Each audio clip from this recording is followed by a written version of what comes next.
দেশের রাজনৈতিক ও ক্রীড়াঙ্গনে এখন এক অদ্ভুত পুরস্কার বিলাস শুরু হয়েছে।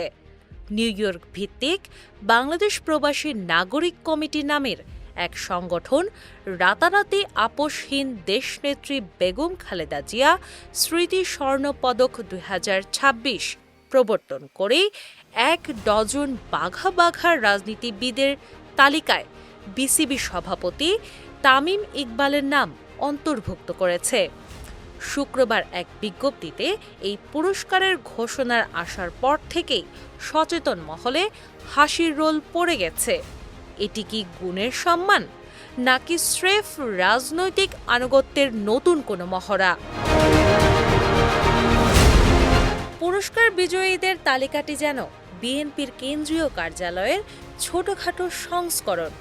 মির্জা ফখরুল ইসলাম আলমগীর থেকে শুরু করে ইকবাল হাসান মাহমুদ টুকু বা ডাক্তার AZM জাহিদ হোসেন সবাই যখন নিজ দলের নেত্রীর নামে পদক নিচ্ছেন, সেখানে তামিম ইকবালের মতো একজন ক্রিকেটীয় ব্যক্তিত্বের নাম আসাটা রীতিমতো দৃষ্টিকটু।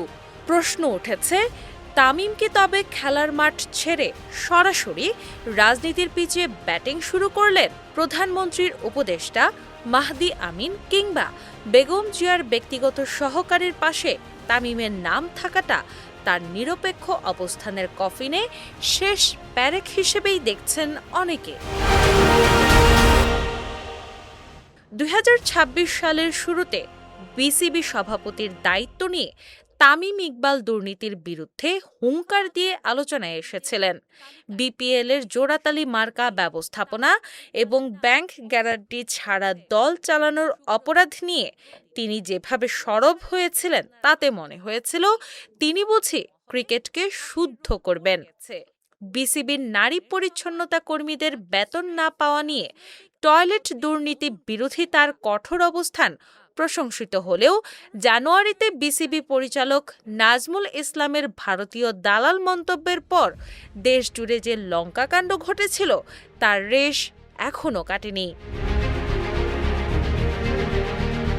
সাকিব আল হাসানের দলে ফেরা নিয়ে প্রশ্ন তোলা কিংবা নিজের সাবেক সহকর্মীদের বিরুদ্ধে প্রশাসনিক ব্যবস্থা নেওয়ার হুমকি দেওয়া তামিম এখন এক বিতর্কিত নাম। একদিকে তিনি ক্রিকেটের সংস্কারক সাজছেন, অন্যদিকে ক্ষমতার বলয়ে থাকা ব্যক্তিদের হাত থেকে রাজনৈতিক মোড়কে মোড়ানো পদক নিচ্ছেন। যারা ক্রিকেটে পরিচ্ছন্ন রাজনীতির স্বপ্ন দেখতেন, তামিমের এই স্বর্ণপদক প্রাপ্তি তাদের জন্য এক বড় ধাক্কা। বিসিবি সভাপতির চেয়ারে বসে সরাসরি একটি রাজনৈতিক দলের নেত্রীর নামে পদক গ্রহণ করা কি নিরপেক্ষতার চরম লঙ্ঘন নয়? সমালোচকদের মতে তামিম ইকবালের এই পদক গ্রহণ আসলে ক্রিকেটকে রাজনীতির নোংরা চাদরে ঢেকে দেওয়ার একটি নির্লজ্জ উদাহরণ মাত্র। ডেস্ক রিপোর্ট, বাংলা বাজার পত্রিকা।